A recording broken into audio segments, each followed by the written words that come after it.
Let's talk about how proximity to trauma can grant a person perceived moral authority. And this is your spoiler warning for the drama. If you haven't watched it, save this video and come back later. So Rachel is a vessel for the movie's moral tension, and she's ultimately the most important supporting character. Her cousin was left paralyzed by gun violence, which makes Emma Confession personally devastating to her in a way that isn't for others at that table. Because she responds with a self-righteous fury, and the film is very deliberate about that. Rachel represents the voice of conventional moral outrage, the person in the room who decides what Emma's confession means and tries to enforce the meaning on everyone else. But prior to that, Borgley has already shown us Rachel's own confession, leaving a disabled child in RV, which is, by any accounts, could be considered more monstrous. Not could be considered, it is more monstrous than what Emma almost did.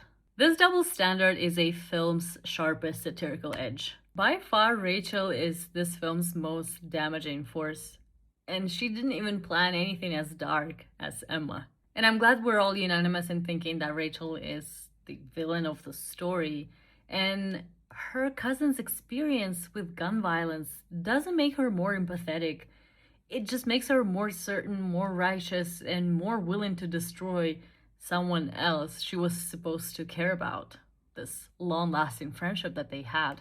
And I'm pretty sure from what they've shown in this movie that Rachel doesn't seem to be that close to that cousin either. I don't think she's close with her cousin at all. She just is the perfect display of this moral absolutism when a person believes that the worst thing that they've ever done is supposed to define them for the rest of their life, and that a person is not capable of change. And there's a pretty huge gap on how she judges Emma for the things that she never did, just planned and thought about, with the way Rachel judges herself and her past. Let me know what you think about Rachel's character. Let's discuss it in the comments.